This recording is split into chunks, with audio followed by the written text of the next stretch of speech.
Counting double-digit thousands.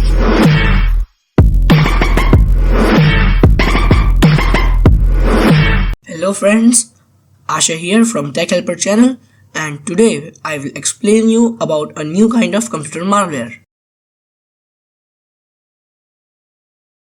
There's a new kind of computer malware on the block. It doesn't want to spy on you or hold your data for ransom, but instead it wants to corrupt and destroy your computer hardware, and it's called Brickerbot.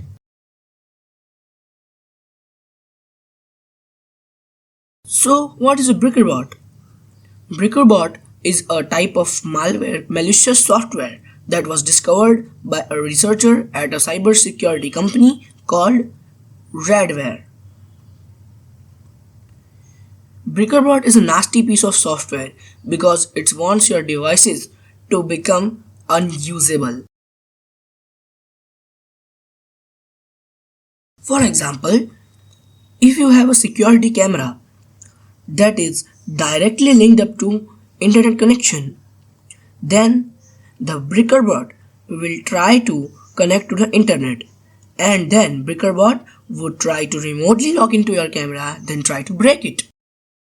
Pascal Guinens is the researcher who discovered this malware. He said this is what's called a permanent denial of service attack. He explained a permanent denial of service attack is typically where you will try to override software or try to destroy hardware in such a way that the device cannot be recovered without experts doing work on it. It will make your device as useful as a brick. So, this malware was named Brickerbot. Radware identified very similar type of remote attacks last year with the Mirai botnet. Mirai was used in several large-scale network attacks, including the attacks that took down Reddit, Netflix, Twitter, and Airbnb. Like Mirai botnet, Brickerbot also works by scanning the internet connection for vulnerable Internet of Things devices like laptop or mobile phones.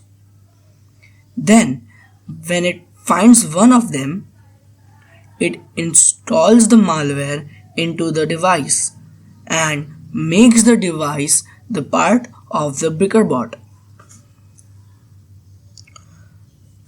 And instead of using the bot to take down websites, the Brickerbot destroys the device and makes it unusable. What type of devices are vulnerable to this type of attack?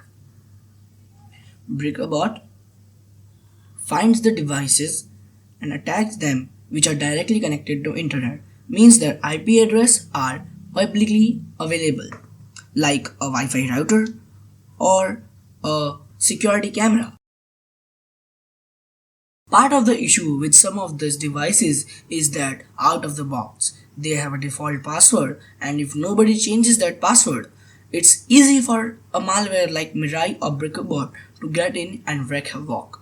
Like Wi-Fi dongles, when people buy a Wi-Fi dongle, the password and username are default, so some people don't change that, and so these malwares get into it. According to Guinens, for some Internet of Things devices, it can be very difficult to change the default password. Now the big problem that we have today, if you are a consumer, is how do I know my device is secure? I go buy a smart fridge, how do I know it's secure?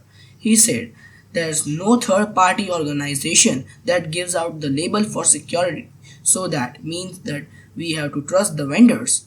Guinens says he's sent plenty of Internet of Things devices that claim to be secure and aren't. Why would someone design a bot to destroy devices like this? Radware said, we don't know who created Brickerbot, so it's difficult to understand their motivations. With Mirai last year, it makes more sense. You can use many Internet of Things devices to make a botnet and then sell its access for lots of money. But there are few theories on why someone would create a bot to render Internet of Things devices unusable. One, that Brickerbot was created by someone who's upset by the current stage of security in the Internet of Things. Second, that it's someone who's angry at device manufacturers for not fixing security issues like easily guessable default password. And third, it's possible Brickerbot is designed to be a sort of vigilant, disabling Internet of Things devices before they can become a part of botnet. What can individuals do to protect themselves from this type of attack? Luckily, many of the Internet of Things devices are behind a security wall, like their home router, so their IP address are not publicly available. Last fall, when the Mirai botnet was in the news, security expert Kane Munro was interviewed. Munro said if you are considering an Internet of Things device like a laptop,